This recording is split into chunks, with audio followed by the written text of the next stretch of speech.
किसी को खुशी दोगे तो डबल रफ्तार से खुशी वापस आते। तो खुशी में शामिल होने आए आप? हाँ जी, सभी खुशी में शामिल होने आए। मेरा नाम विजय हेटा है और इस व्यापार को 2012 से सीख रहा हूँ। जब मैंने काम शुरू किया था 20 साल की उम्र में मेरे पास ये बिजनेस आ चुका था, लेकिन स्टार्टिंग में थोड़ी सी दिक्कत परेशानी हर काम में रहती है। शुरू में जब ज्वाइन किया, ज्वाइन तो करंट के साथ कर लिया, देखी जाएगी, हो जाएगा काम, हो जाएगा। और मेरे अपलाइन जो है, मैं उनके लिए बहुत बहुत धन्यवादी हूँ और स्पेशली धन्यवाद करना चाहूंगा अपने बड़े भाई विनय हेटा जी। एक बार जोरदार तालियां उन्हीं जी के लिए, जिनके माध्यम से मेरे पास ये बिजनेस आया। और मेरे जो अपलाइन है, सभी अपलाइन, स्पेशली मैं थैंक्स करना चाहूंगा राजेंद्र देस्ता सर, जिन्होंने मुझे पाला, सिमोन बहन, एक बार जोरदार तालियां, और राम गोपाल सर जी का धन्यवाद करना चाहूंगा। और मैं सभी सीनियर का धन्यवाद करना चाहूंगा, जेडी चौहान जी, जितेंद्र नेगी जी, क्योंकि जन्म तो बड़े भाई ने दिया था, लेकिन पालने वाले जो मेरे अपलाइन है, पालने वाला का भी अपना रोल है, जन्म देने वाले का भी अपना रोल है। और मैं मैनेजमेंट का धन्यवाद करना चाहूंगा, जो हर दम हमारे साथ खड़े रहते हैं। ऐसी मैनेजमेंट के लिए एक बार सलूट है सर, एक बार सर के लिए, प्रवीण सर जी के लिए मैं बहुत बहुत धन्यवादी हूँ। और पूरी मैनेजमेंट, हमेशा मैनेजमेंट हमारे साथ खड़ी रही। 12 साल के सफर में कभी ऐसा नहीं हुआ कि मैनेजमेंट ने किसी बात के लिए ना किया हो। ऐसी सुपर मैनेजमेंट, काम तो खुद ही करना पड़ेगा, काम के लिए तो आपको तैयार रहना ही पड़ेगा, लेकिन मैनेजमेंट का जो साथ रहा उसके लिए मैं सलूट करना चाहूंगा प्रदीप जैन सर और प्रवीण जैन सर के लिए। एक बार जोरदार तालियां हमारी मैनेजमेंट के लिए।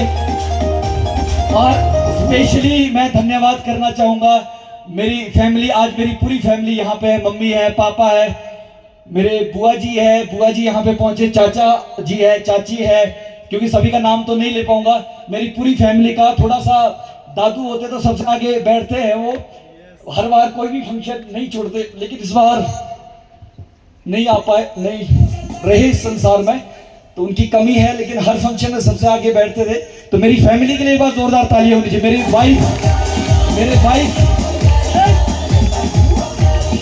मेरे वाइफ ने हमेशा मेरा साथ दिया।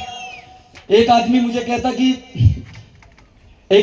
कहता कि बहुत शरीफ आदमी हो, बहुत लकी आदमी हो, बहुत शरीफ आदमी हो, वाइफ से प्यार करते हो, और उससे भी लकी इसलिए कहा कि अपनी वाली से ही करते हो। तो मेरे वाइफ ने मेरा बहुत साथ दिया इन 12 साल के सफर में। मैं पूरी फैमिली का धन्यवाद करना चाहूंगा। जब काम शुरू किया था, शुरू में थोड़ी सी दिक्कत रही, बहुत सारे लोगों ने डराया कहां फंस गया, तो आपके साथ भी चीजें होती होगी, कहां फंस गया है, पता नहीं कुनिया ठोका वाला अपराध, तो पता कुनिया ठोका। एज कम थी, 20 साल की उम्र में काम शुरू किया था। पहले तो करंट में थे, लेकिन धीरे धीरे 10 दिन बाद करंट कम हो गया, 20 दिन बाद कम हो गया, महीने बाद तो मैं छोड़ने ही लगा था। मैंने सीनियर को फोन किया, तो मैं अप्लाई ने कहा, बोले विजय जी किससे सलाह ली? मैं कहा सर मैंने बहुत सारे लोगों से पूछ लिया। मैं कहा जी कोई नहीं मान रहा, कोई नहीं करने वाला। लेकिन जब सर ने मुझे कहा कि विजय जी ऐसा है, बिजनेस आपके पेट में दर्द हो जाए तो किससे सलाह लेने जाएंगे आप? सब्जी वाले से तो नहीं जाएंगे, हाँ जी, वकील से तो नहीं जाएंगे, डॉक्टर से तो सलाह लेंगे। तो इस व्यापार की सलाह आप किससे ले रहे हैं? एक आदमी 10 कंपनी में फेल हुआ है और जाके हम उसी से पूछते हैं, भाई जी बताना जरा कि है भी ये ठीक कि नहीं, है भी ये दम कि नहीं। उसके पास वो दे सकता है आपको जानकारी, उसके पास अनुभव है, पर किस बात का? फेल होने का। वो बता सकता है कि फेल कैसे हो सकते हैं। लेकिन जिस आदमी ने कमाया है, वो बता सकता है कि कमा कैसे सकते हैं। अगर मैं आज यहाँ से करोड़पति क्लब में शामिल हुआ हूं, तो मैं बता सकता हूँ कि 1 करोड़ कैसे कमा सकते हैं, 30 लाख का चेक कैसे उड़ा सकते हैं, जिसने कमाया ही कुछ नहीं है। हमारा सलाहकार कौन है? 95% लोग इसलिए इस बिजनेस व्यापार में आगे नहीं आ पाते, क्योंकि सलाहकारी मतलब ऐसे होते जो हम फेलियर लोगों से सलाह ले लेते हैं। तो 2 महीने में भी फेलियर लोगों से पूछता रहा, बस बिजनेस छोड़ने ही वाला था। लेकिन मेरे अपलाइन ने कहा विजय जी आप इस व्यापार को छोड़ दीजिए।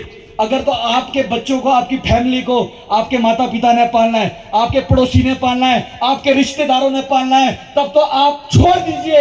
लेकिन जब करना जिंदगी में सब कुछ है, खुद ही है, तो फैसले भी खुद के होने चाहिए, डिसीजन खुद के होने चाहिए। फिर भी मैं फील्ड में जाता रहा, लेकिन लोगों ने मेरा मजाक उड़ाते गए। ये तो वही बात होगी कि एक वेटनरी का डॉक्टर, नया डॉक्टर लगा था वेटनरी में, नया डॉक्टर लगा था, तो उसको कहा गया कि जाइए फलाने गांव में भैंस बीमार है, आपने जाके उसका इलाज करना है। उसने अपना बक्सा उठाया वेटनरी के डॉक्टर ने बस्ता उठाया और जैसे ही वो वहां गांव में पहुंचा, जिसके घर में पहुंचा, नया नया डॉक्टर लगा था, किताबी कीड़ा था, लेकिन उसको थोड़ा एक्सपीरियंस नहीं था कि गोली कैसे खिलानी। भैंस बीमार है, उसको ये पता था कि गोली कौन सी खिलानी है, पर उसको ये ना पता चले कि खिलाड़ी कैसे है। उसने आधे घंटे बहुत सोचा। बाद में उसको वहां पे एक पाइप दिखी। उसने सोचा एक कोना मैं भैंस के मुंह में रख लेता हूं और एक कोना अपनी तरफ को रख लेता हूं और फूंक मार दूंगा, भैंस के पेट में चली जाएगी। ऐसा उसने उसके मन में विचार आया और जैसे ही उसने भैंस के मुंह में पाइप रखी, इधर भी पाइप रखी और यहाँ गोली रखी दी थी और फूंक लगाने ही वाला था, जितने में उसने फूंकना था उतने में भैंस ही जोर से खांस गई। जो गोली भैंस की पेट में डालनी थी, वो गोली उसके वापिस अपने पेट में आ गई। तो मेरे साथ भी कुछ ऐसा ही हुआ। शुरू में जाता तो मैं गोली देने औरों को था, खा के खुद ही आता था। मैं मामे को समझाने गया, मामे ने मेरे को ही समझा दिया। मेरे अपलाइन ने कहा तो लीडर तू थोड़ी ना हुआ, लीडर तो तेरा मामा हुआ। अगर तू किसी को समझाने गया है, अगर उसने ही तेरे को समझा के वापस भेज दिया है तो लीडर तू नहीं है, लीडर वो है जो तेरे को समझा के वापस भेज दिया है। तो आपको अपनी स्किल के ऊपर थोड़ा सा काम करना पड़ेगा। आपको अपने बॉडी लैंग्वेज के ऊपर थोड़ा सा काम करना पड़ेगा। आपको अपने आई कांटेक्ट के ऊपर थोड़ा सा काम करना पड़ेगा। तो मैं जी करना गया, तो उसके बाद एलडीपी लगाई, ट्रेनिंग प्रोग्राम लगाया। उसके बाद धीरे धीरे चीजें ठीक होती गई। 1000 पैसे काम शुरू किया था और सबसे बड़ा चेक यहाँ से 32 लाख का उड़ा चुका हूँ जी। सिंगल चेक 32 लाख का चेक, सिंगल चेक। 1 लाख से ऊपर के 24 चेक मैंने इस बिजनेस से लिए।